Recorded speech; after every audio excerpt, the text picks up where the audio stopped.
After leaving Europe, we now head over to Asia for the next round of the GP4 Offline Championship 2012 season. We head for round 14, the Singapore Grand Prix at the Marina Bay Street Circuit. So let's first of all go over the race rating and the driver of the day for Italy. So the race rating for Italy was given an 8.4 out of 10, and the driver of the day was given 2, no surprise, Roman Quag for getting that P5 for Caterham.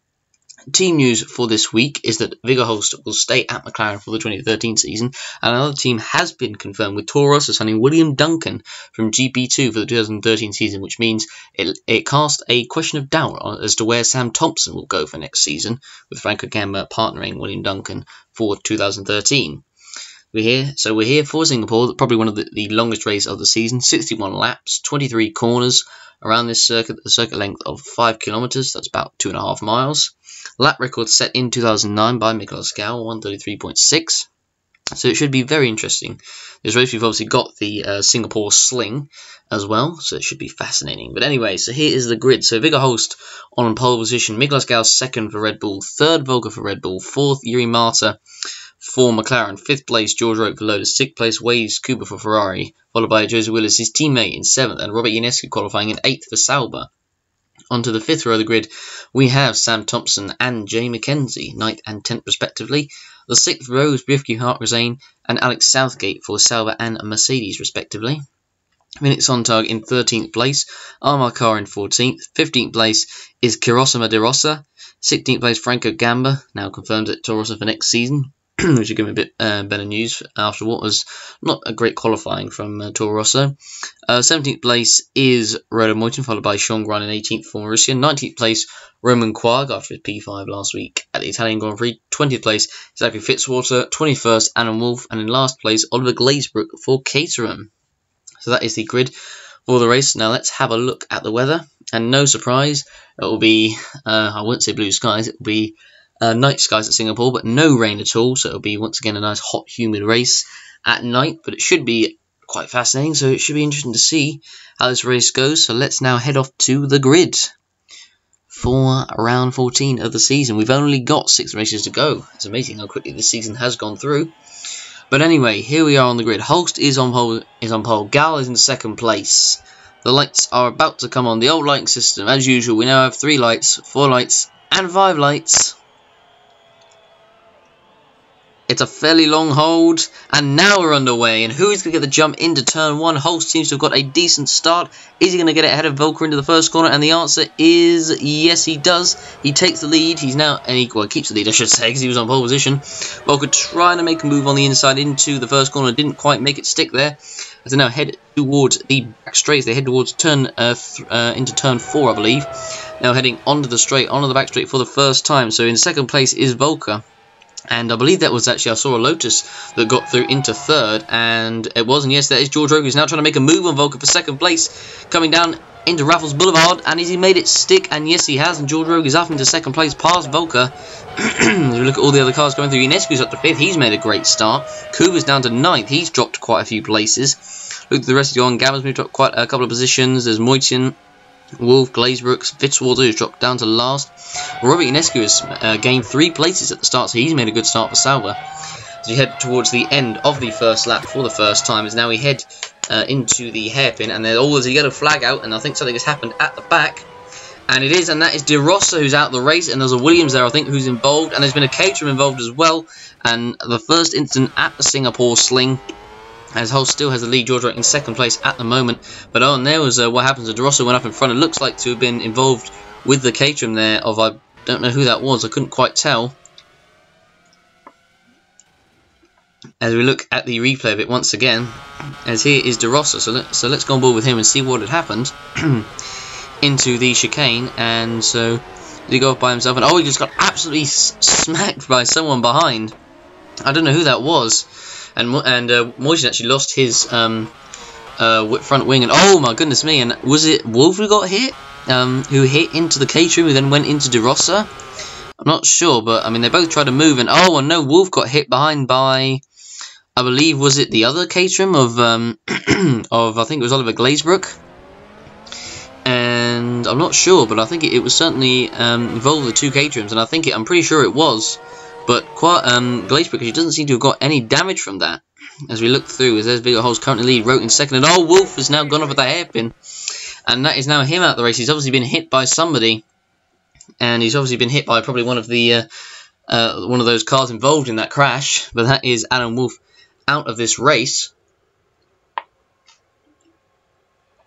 As we look through, let's have a look at it again. Apologies about my throat as well, by the way. But anyway, so let's go on board. So we had there were no cars in front of him, so he's obviously been hit by behind. And he was hit, and it was by the Glazebrook. So his car wasn't damaged, but he tried to make an incredibly late move. It was just never really going to work. It was a really stupid move by Glazebrook, and that was pretty much just cost him a front wing. So now both Lotus drivers are going to have to go into the pits, but that was just really, really silly by Glazebrook at the moment. Holst leads, Rote in second, Volker third with Willows right behind him in fourth, Ionescu in fifth with Jiri Marta right behind Ionescu as they come down the front straight for the first time, and or the second time I should say, as Marta now makes it through into P5 and he makes it up into the top 5. Marta, who's won 2 out of the 3 races that he's done in the series so far, as now Roland Moyton comes into the pits, and so does Quag, so does Glazebrook, and Zachary Fitzwater still resumes the race, but he is quite far back from everyone else. As now we look at Viggo Holst, who's got Rote behind him, and now Willis is trying to make a move on Volker, coming into the left-hander at the end of the straight, and as he made it stick, and Volker's gone around, and that's the worst place to do so. He's been hit by, I think it was Jiri Marta, and there's a mass pilot. There's cars just trying to go left and right, and now some of them have been caught, and the Mercedes has hit him. I believe that is Alex Southgate, as Jiri Marta has now got away from there. And yes, it is Alex Southgate who's been involved in it. It's now the Virgin there. I think that was Zachary Fitzwater's gone around. There goes Fitzwater, now Sean Grant, but Volker's now out of the race, and Southgate is out of the race as well. You could just see that was going to happen. It's the worst time to really spin at that corner, and unfortunately for Volker, that has taken him out of the race once again. And championship contender here, so we're now going to have a look from a number of different views to see what has happened here as we look on board with Volker. Right, let's go on board then. So he's defending from Joseph Willows, coming into the left-hander, and he just went wide there, and he just lost control of the car, and unfortunately Jiri Marta had absolutely nowhere to go and just hit the front of him there as he hit his wheel off, as Ionescu just made it through there. Very close indeed. Let's have another look on board from Marta though, as he comes through the corner, because he just spins right in front of him, absolutely nowhere to go, hits his front wing, and then as he tries to avoid him again, I suppose he had Ionescu coming on the side of him. I don't know how Ionescu managed to avoid that. That was very close indeed as he came through, and so I don't know how, I mean, it must have been very, very close. And oh my word, had Ionescu not spun there, that is incredibly close. Ionescu has got lucky for once, and he's made it through there unscathed. There's Gower, McKenzie, and the rest of them coming through. But then obviously Southgate unfortunately got caught up in that, trying to avoid the carnage there. He was battling with Rivki Farkazane for 12th place as he came into the corner there, where some of the cars unfortunately got caught up in that. He tried to avoid it, but then just clipped the end of Volker's car, and that was his day done. As we look, as Franco Gamble was also caught up in that crash as well. More cars involved as we look through, and he gets caught up in that unfortunately, and unfortunately doesn't lose any damage. As Amar Carr was caught up in that, Sean Grant was caught up in that, several cars. Cam were trying to really push his way through there, as there was Zachary Fitzwater as well, trying to get through. So we look at Oliver Glazebrook and Roland Moyton coming down the straight there, well behind. Here we are looking at Wade Cooper, who's right behind Jim McKenzie, who's battling with Nicolas Gow, and he's now had to back off now. And now Cooper's going to take advantage into the left-hander, and there's somehow not contact. They've avoided contact, and Cooper has made the move stick on McKenzie. So McKenzie was looking at trying to overtake Nicolas Gow, has unfortunately lost another position. And let's have a look. So I mean, he's lost a lot of speed there because Gow was on the outside and he had to back off there. And look at how close that was. And Cooper was steering all the way to the left as much as possible, and McKenzie actually got onto the curb there, which forced him to back off. So now that's going to leave him in the clutches of Felix Sontag behind. Now we're looking at Cooper, who's right behind McKenzie, and now surely he's going to have a look at him coming on the straight, and that is Sam Thompson, who spun into turn 1 after a battle with Vicky Harkrazane. As we look once again at what happened, so Harkrazane was on the inside. Was there any contact? And no, Thompson just went wide onto the Astro and spun there. Harkrazane lucky not to actually get collected in that, but he rejoins, only losing 1 place, but he's lost a lot of time though. That's the only downside. There's Sean Grant making his way through Oliver Glazebrook as Masters now in 16th after that crash on the first lap. And now here's Roke, who's attacking Holtz for the lead. He's now alongside and he's already taken it before the first corner. So Roke has already caught up to Holtz here. So it'll be interesting to see what strategies these guys are on. Roke has got 9.5 laps of fuel left. So I reckon he'd probably be on a 3-stop. His race is quite long. Holtz has got 27. So it looks like he's going on the one side. And Ionescu's actually got 30. As we look at him being overtaken by Jay McKenzie for P4, so Ionescu and Holtz are going on the one stop by the looks of it, and going on the long stint. Will that work out? Don't know, because Singapore is tough on tyres, and despite it being nighttime, it is still pretty hot here. As now Nicholas Gallus spun out at the end of the back straight, and he's now dropped all the way down to out the points. And it was in a battle with him and Waze Kubi. Did the exact same thing that Volker did, but fortunately spun it and stayed off the track. So that means there was no chance of any contact from any other driver. But he's now down out the points in P9. And he rejoins the track. He's lost a lot of time. But he didn't really need. He needs to take advantage of the fact that his teammate Volker is out the race. So he really needs to have a good race and at least get a top 5. As now here is Waze Kubi, who's making his way past Robert Ionescu for P5. Not really a surprise considering Ionescu's got a lot of fuel on him. As now Sontag's coming through. he's got 14 laps, so I reckon probably a 2-stop, I think, with that amount of fuel in the car, I reckon. As he now comes through the right-hander on to the back straight. As now here comes Felix Sontag. He is right behind Ionescu. Is he going to make a move coming down through Raffles Boulevard? And he's now going to make a move on the inside. He's going to try and make it stick side by side. Is there going to be any contact? And they've avoided it. And I believe Sontag has made the move stick, and he has indeed. He's now up into the points, and now that is a Sauber out the race, and there's smoke in the background as well. So there's 2 cars going to be out on this lap, but that is Ricky Farkazine, who's out of the race with, and he's actually crashed, and that is coming into the final couple of corners. That is coming into turns 19 and 20. And look, he crashed just coming out from under the stands, overlooking the pitch on the river. And unfortunately, he's crashed it into the wall there. It's a bit of a silly error from Farkazine. Not exactly what he entirely needed, not what Sauber needed either. And there was smoke, as I said, and that was coming from Franco Gamba's car. And unfortunately for him, he is going to be out of this race. Not been a great season. I mean, he had a great start at Australia on his debut, but unfortunately, it's just not really gone his way since then. And he pulls off he actually hits the wheel and then pulls off to the side of the track there. And now the version has got loads of smoke in his face. As he now finally stops there as Yuri Martin now passes through. But unfortunately for Gamba, that is 10 laps down, and that is the only amount of laps he'll get in this race. As his car gets pushed away. As we know, and there's another car, and that's Felix Sontag. That is Southgate's teammate who's crashed at the exact same place that Farkazine has done. He was running in P6. It was certainly looking like a promising race for him, but he's just done the exact same thing that his teammate did. And unfortunately crashed it there at the corner. But I imagine it's probably because there's maybe liquid down from the from Franco Gamba's car after that blown engine. But that is not what he wanted at all. As we look now at Miguel Scal, who's now going to be up into P7. But Gal unfortunately has now hit the wheel of the Mercedes there. Now he's going to have to go into the pits. But I think it was but it's not unfortunately good for him. So that is not what Miguel Scal needed at all. And he had 25 laps of fuel, so it looks like he was going to go on the 1-stop. And now that is going to be out the window. So we'll see how this goes with Miguel Scal. It's not been his race so far, and not the race he would have wanted if he wants to close up to Viggo Holst in the championship standings. I mean, so far this season we have had 8 winners in 13 races. It's certainly been a competitive season. As now we look at Miguel Scal coming in for a new front wing. He changes it and he comes out an 8.3 second stop. Pretty quick. Obviously the pit stops this season are a lot quicker than they were last season. And let's see where he comes out on track. So he's got 33 laps, so it's going to be a long stint for him. So where will he come out on track? He's going to come out, obviously well outside the point. He's going to come out in P12, so behind Zachary Fitzwater, but ahead of Oliver Glazebrook. And he now comes out of the pits. And now here we are looking at Jamie Kenzie, who is attacking Jose Willis here for P3. As they now come down the back straight through Ravels Boulevard under the little bridge there, and surely Mackenzie is going to make a move under Willis into the corner, into the turn, and does he? Willis goes very wide, and Mackenzie has now officially done the move and got it done. As now here comes George Roke coming in for his first stop of the race. and I imagine his first of 3.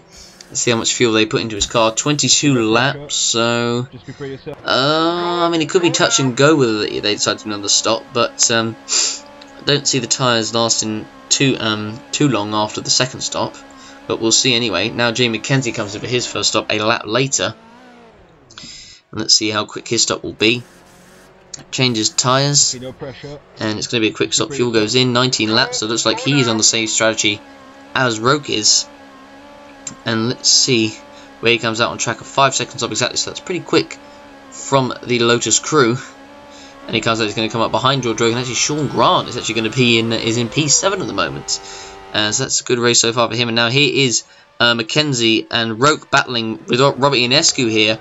So as we now look at Jim McKenzie, who's right behind Robert Ionescu, and I believe actually McKenzie came out behind Roke, so he's actually managed to catch up and pass Roke out on track by the looks of it, I believe. So that is actually full position. So McKenzie's showing some good pace here, I believe. But now here is Roke, who's now just looking at McKenzie, trying to get past Ionescu, has now come down the straight into the left-hander.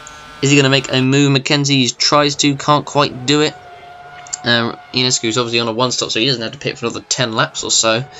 So now look at Viggo Holst, who's under pressure from the leader of the Ferrari, from Ferrari, and now that is, I believe, that is Sam Thompson, I should say, who's, I believe, he's out the race as his wheel is gone. So that is him done for the day, and that has happened once again at the Singapore Sling Chicane. So we need to have a look at what has happened. So it was involving him and Miguel Ascal in the sister Red Bull, and was there contact? And oh my word, yes there was. That was a big bit of contact there. Gal's car lifted up into the air and did a big slide coming into the Singapore Sling. As you can see from the slow motion, look at the air that he gets there. I'm surprised he didn't lose any debris from the car there, Miguel Ascal. And slides through off the track, and Thompson unfortunately can't quite stop the car in time. Gal fortunately manages to control the slide and stop the car, so he is still in this race. Now here we are looking at Jamie McKenzie, who is finally passing Robert Ionescu with Roke just behind him as well, as he now makes his move into 4th place, and Roke can't quite squeeze through as they come into turn 2. As we now look at them coming down onto the back straight, and we now look at Joseph Willers, who actually I believe has passed Viggo Holst for the lead, and now we're going to find out how he has done that. So it looks like coming onto the front straight as we look, and Willers, and yeah, Holst just went very wide there, got a really poor run out the corner. That just gave Joseph Willers a very welcome invitation. He said thank you, and he has taken that position. As we now look at Roke, who's right behind Ionescu, can't quite make the move stick. Is he going to try and make a move into the Singapore Sling Chicane? It's a risky place to do it, but he's going to go for it. And I think he's made it. There didn't appear to be any contact, but I think Ionescu had to go a bit wide there to avoid any contact, to avoid the big bouncy curbs. But Willers, who has actually just passed Holst, will now be making his first stop of the race, and I imagine he is doing a 2-stop. So let's see where he comes back out on track. He comes into the pits, and let's see how much fuel they put in. So he only had, I think that was half a litre of fuel left. So he comes in, and let's see where he comes out on track and how much fuel they're going to put in. I imagine it will be a 2-stop. It would be quite silly if they don't put him on a 2-stop. And yep, they are 22 laps. And oh, now Waze Kuba's coming on the same lap. So they both come in on the same lap. And unfortunately for Kuba, that has done his strategy right in there. And now he's going to have to wait for the Ferrari crew to come out and pit him. So that is not what Waze Kuba needed at all. But they're obviously, I guess, maybe sacrificing him for Joseph Willers to try and hope that he can win the race and get himself back into title contention. But I don't believe Kuba will be very happy at that. He has been called the number 2 driver, but he's certainly not happy about being called that. And so he now rejoins, but he's 26 seconds that stop was. That has wasted him valuable time, and that has really badly affected his race. And Willers has actually come up behind both McKenzie and Roke, so it's not exactly worked out very well for him so far, as he can get himself back past Roke and also catch up to McKenzie in front. But Waze Kuba now comes out in P8, and that is just not what he needed at all. And that is a virgin out the race, and that is Zachary Fitzwater, who has gone over the curbs. I don't believe there was any contact with him and Yuri Martel, although Fitzwater really pushed him out there, didn't leave them much room. and there wasn't any contact there between him and Yuri Marta, and Fitzwater just bounced over the curbs and went into the wall. So that was really kind of all of his own making, to be honest. Nothing to do with Marta. Was there contact there from this angle? No, there was no contact at all, just as Fitzwater went over the bouncy curbs and went into the wall. So now here we are looking at Waze Kuba coming round behind Sean Grant in the Virgin, as he's now got Miklos Gal right behind him in the Red Bull. He's now coming out through the right-hander, now heading down through the left-hander towards the Singapore Sling, as they now head towards it. Sean Grant in 6th place, hasn't yet made a stop. Will be pitting, I imagine, next lap, and there's contact, and Grant's gone off, and he's into the wall, and Kuba's spun. That has given Miklos Gal 6th position, but unfortunately for Sean Grant, he was having a really good race, and unfortunately it has now been pretty much ruined, essentially, in a nutshell there. And unfortunately for Sean Grant and for Mauricio, who have yet to score any points this season, any chance of points now have pretty much gone out the window, because I don't really see Fitzwater getting any points. Well, partly because I think he's retired, he's crashed out this race, so I think that's the reason why. Anyway, so unfortunately for both Mauricios, they are out of the Grand Prix, and unfortunately for Grant, it wasn't his own fault. I mean, Kuba tried really to make a move. I mean, Grant was in there, but I mean, Kuba really tried to make a move that just wasn't on, to be honest. And that was pretty silly of him, in my opinion. And I've actually, I think, just got word in my ear that Kuba has got a 15-second time penalty from that, so that will affect his race time, and that is not what Waze Kuba needed at all. As we now look at Viggo Holst coming in for his first and only stop of the race, as now Mackenzie comes in for his second. And will it be his final stop? No, it will be. He'll be on a 3-stop as well. And let's see how well. Let's see where he comes out on track. Mackenzie's had a good race so far. Well, both Lotus drivers have had a good race, to be fair. And let's see where he comes out on track. He's going to come out, looks like, behind. He's going to come up behind Viggo Holst. And is he going to come out ahead of Inescu? Yes, he is, because Inescu is only just coming down the front straight. And now Roque comes in for his, I imagine, well, I mean, will he make one? Will he go to the end? I mean, it is possible. He could do so, but will he? Let's have a look. And the answer is no, he doesn't. He won't go to the end. And I thought, I mean, I thought Lotus would have tried to get into the end, to be honest, but I guess not. But we'll see how that works at the end. But maybe they're going for pace-wise other than long distance. So let's see whether it comes out on track. He's going to come up behind Mackenzie, and he's going to come out, looks like, I think, just ahead of Waze Kuba, as Robert Inescu now makes his way for his first and I believe his only stop of the race. Let's see, will they put enough fuel in his car to the end? And yes, they do. 32 laps, so he will be going to the end. 5.2 seconds stops are pretty quick there from Sauber. As we now look at, I believe this is Jay Mackenzie battling with Viggo Holst for second place, and there's contact, and Mackenzie's around, and so is Holst. He's gone off the track. Mackenzie rejoined, and he's rejoined quicker than Holst, and he's going to take second place. And Holst comes out in P3, and Roque's still quite far behind there in P4, but Mackenzie has made contact with Holst, and well, he's managed to get second. He's managed to get second place, although that is probably not the way he necessarily would have wanted to have done it. He has lost himself a fair bit of time here, but Mackenzie has still got second place on the list, but that is certainly not the way I imagine that he would have wanted to have done it. But he takes second place regardless, and he now comes, and so Mackenzie now comes to the hairpin. It should be noted also that straight after Holst got his pole position lap in qualifying, his engine actually blew up. So it proves the pace that McLaren really does have. Joseph Willard's coming in for his second stop, and he is 24. For his second stop, and he will be going to the end, 24 laps. So where does he come out on track? He's going to come up behind Holst. Is he going to come out ahead of George Roque? Actually, interesting to know. And the answer is, I believe he does. And now Miklos Gal comes in for his final stop of the Grand Prix. Let's see where he will come out on track. And he had that collision with Ricky Hartstein earlier, and with Sam Thompson as well, I believe. So that affected his race quite badly. 4.9 second stops, that's pretty quick, but he will be going to the end of this race. And let's see where he comes out on the track. And he comes out in P9, so he'll be outside the points. He's behind Yuri Marsa, but he's going to be ahead of Oliver Glazebrook.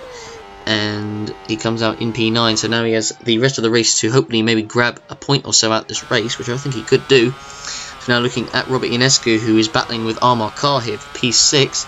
Inescu, who is going to the end, and Armor Car, I don't know if he's going to the end or not, but there's Yuri Mata who's behind in 8th position.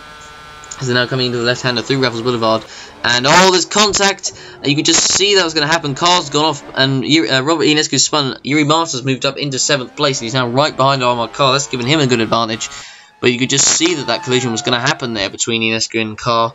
Unfortunately, but Ionescu was a bit close, but unfortunately got a little bit too close for comfort and spun there. But Yuri Mata nearly actually hitting Ionescu's car. That was quite close, but Mata makes it through. So have another look from Mata's point of view.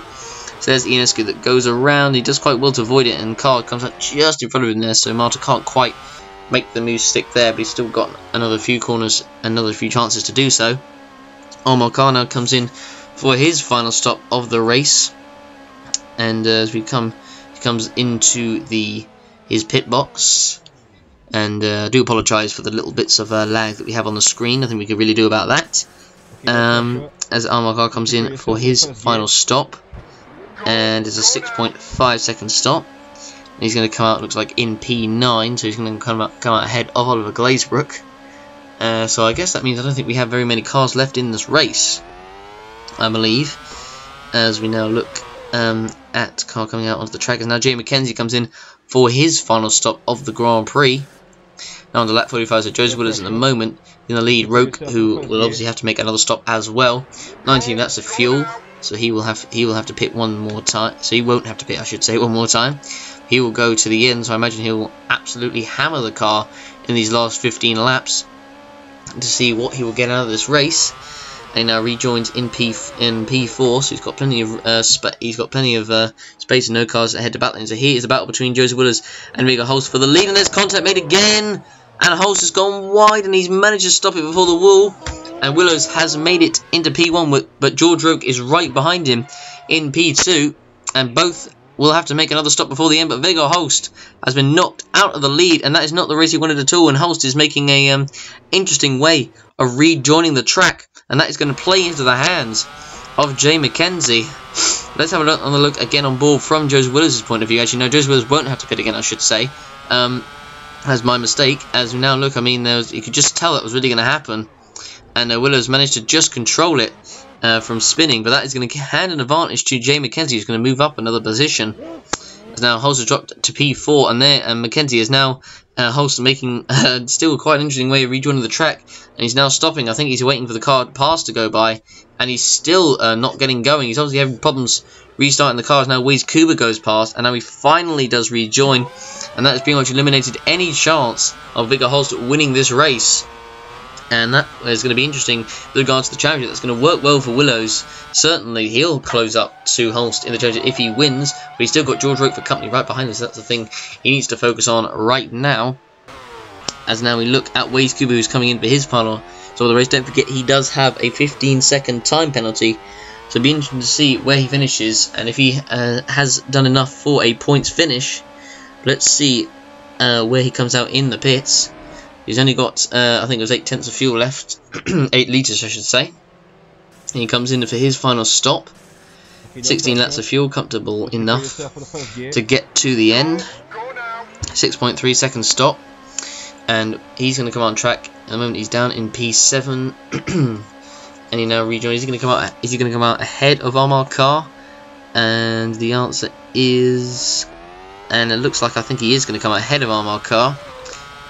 And he does, because Car's just come across the line. Yuri Masa is now closing up behind Armor Car to get some points out of this race. But Yuri Masa, Waze Kuba I should say, is in P7. Yuri Masa is going to be right behind Armor Car, probably looking at making a move possibly on the back straight if he's close enough. And now here we are looking at Miklos Gauss making a move past Robert Ionescu into P5. We've got just 11 laps to go of this race. And at the moment, Joseph Willis is the current leader with McKenzie in second place, as far as I believe. There's now Ionescu is down into P6. He is obviously on the one-stop strategy. Kuba's down in P7. As now Yuri Mata is making his move past Armor Car for 8th place for the final point spot. And he's now up into P8. And now, can he resume it? And now here is the battle for the lead. So McKenzie is actually caught up to Willows, and he's now going to try and make an attacking move into the chicane. There's contact, and McKenzie's made his move. That was certainly very rough indeed, but he's made it stick, and Jay McKenzie is the leader of this race. And I mean, I didn't think Mackenzie was going to be able to catch him because I thought the gap was just too large. But I guess I was wrong, and here he is on the final lap. And Jay Mackenzie, who I didn't think was really in for winning this race. I just didn't think he would be in it, but he caught up to Joseph Willers very well indeed. And he managed. Well, I suppose he got a bit of help from the Holst incident, but still, nonetheless, his pace has been absolutely immaculate today, and he leads this race. And this will be his first victory since I believe it was Bahrain 2008. So, with the first win for Roke, since 2008, and now it could be the first win for Mackenzie since 2008. The team, it really is 2008 all over again for these two. As now we look at Mackenzie coming through the Singapore sling, he's got a 12-second gap over Willows. I really thought the two-stop strategy would be the way to go, but I guess not. The three-stop has worked out very well for Mackenzie. I mean, Roke, I think there was a possibility he could have tried to do the two-stop, but he didn't. He's done the three. Mackenzie's done the three, but he has pulled it off to perfection. As we look, and then coming down into the last section of the course, into the third section. So at the moment, Roke is actually in third, and he's actually quite close to Willows. He's actually caught up to him quite a bit. At the end of the race, Gallagher's now managed to make it up to fourth. So that's a good recovery by him. Holst in fifth. Marcer is not too far behind in sixth. Seventh is Kuba. Eighth is Carr. And actually, Inescu has actually dropped to ninth. So unfortunately, the Inescu did that one step. Unfortunately, didn't work. As we're now looking at Jay Mackenzie's set to come around the final couple of corners. He has been probably one of the most unluckiest drivers in the OC in the last couple of seasons, but it won't matter now. Jay Mackenzie is going to win the Singapore Grand Prix. Congratulations to him. As here comes Roland Moyton over the line in 11th, not the race for him. And Joseph Willows is going to take P2 as he now comes around the final corner, but this will do him well in the championship. He'll close up to Viggo Holst in P1 in the championship. And Roke, who was actually, I think, only in 1 second, he's dropped well back on this lap, so he must have made a mistake or something like that. But he comes across the line and takes a podium. That's a good result for him as well. As now we look at Oliver Glazebrook, who's set to come home in P10 for Caterham. He now comes through the final section of the lap. Obviously, he got involved in the collision with Wolf. I reckon he could have got some points. I reckon, had he not had that stupid collision with Wolf. I mean, well, maybe, I don't know. He seemed a bit far off, but still, he would have probably been closer to points anyway. Had he not had that stupid collision with Wolf. I mean, he tried the move, which is just absolutely never on there, and it was unfortunately quite naive of him. But he comes across the line in P10. Nicholas Gauss is set to come across the line in P4 for Red Bull, and P5 is set to be Viggo Holst, so he will retain the championship lead. But unfortunately, it will be narrowed down as Yuri Master is set to come home just behind him in P6 for McLaren. Here comes Roman Quagg after his fantastic 5th place finish at Italy last time out. Unfortunately, it's not the same here. It was a kind of a freak result, but still, Wade Scuba comes across the line in, for the moment, P7, but it depends on his penalty. But Armar Carr will come home in 8th, so he's certainly going to drop to 8th. But will he drop out of the points behind Ionescu? It's going to be very, very close indeed. So Ionescu is going to come across the line. What is the gap to Kuba is going to be the interesting thing. So Ionescu comes home in 9th place, but will it be 8th? We'll need to have a look in the final standings. But there is your race winner, Jay Mackenzie. And here are the full race results. So Mackenzie wins for Joseph Willows 2nd, George Roke 3rd, Milos Gal 4th, Viggo Holst 5th, Yuri Marder 6th, Wade Cooper 7th, Robbie and Armar Carr 8th, Robin Nisco 9th, and I believe the gap, that is enough, and I believe Kuba might have kept 8th place, or dropped to 8th, but kept 8th place and got a point. As we look at the rest of the order that comes down, as only 12 cars actually finished this race, so about half didn't survive Singapore, but that's not really a surprise. Mackenzie set them past that by nearly half a second, so it shows the pace that he really had. Kuba's 2nd, Gal 3rd, Marder 4th, Rook 5th, Willow's actually 1 second off, so it's no wonder that Mackenzie managed to catch him before the end of the race, so well done to him. But for Joseph Willows, still a podium is certainly a good result, and that means he closes up the Holst in the driver's standings, which you will see right now. And here it is. So as you can see, it was, and I was right, so Kuba did drop down to P8, but it was enough for him by, I think, just a couple of tenths to nab off Ionescu, so you got to feel sorry for the guy there in this instance. But anyway, here is the point standing. So Holst still leads with 67 points, Willows 8 points behind in 2nd place. Volker, after that retirement, now 11 points behind Viggo Holst, with Wade Cooper also on 56 as well. Nicholas Gal on 55. Mackenzie on 49, moving ahead of George Roke on 45. Everburn on 8 with 33. Yuri Marder 9th with 23. Alex Southgate in 10th place with 21 points, Sondheim 11th with 12, Carr 12th with 10, Moishin 13th with 8, Ricky Hartstein same points as him in 14th on 8, Ines Kudiros on 7 points, 15th and 16th, Gamba, Quag and Thompson and Wolf 17th to 20th on 6, Wilner with 5 points in 21st, Glazer with 1 point in 22nd, Fitzwater, Mocho and Grant the other drivers yet to score points. In the constructor standings, McLaren lead by 13 points ahead of Ferrari, who are just 4 points ahead of Red Bull and Lotus, who are 17 points behind, but I don't know if they'll be able to catch Red Bull. Mercedes, who are well behind in 5th, Force India in 6th place, Sauber with 7th with 15 points, Williams 8th with 14, Toro Rosso 9th with 12, Caterham 7th with 10th, I should say, with 7 points, and Marussia the only team yet to score points so far this season. And that has been what was actually a somewhat good Singapore Grand Prix. Hope you guys enjoyed. Don't forget to vote for, as usual, your driver of the day, and give the race a rating out of 10. Thanks for watching, guys, and we will see you in the next round of the OC in Japan at the Suzuka Circuit. Thanks for watching, and we will see you there.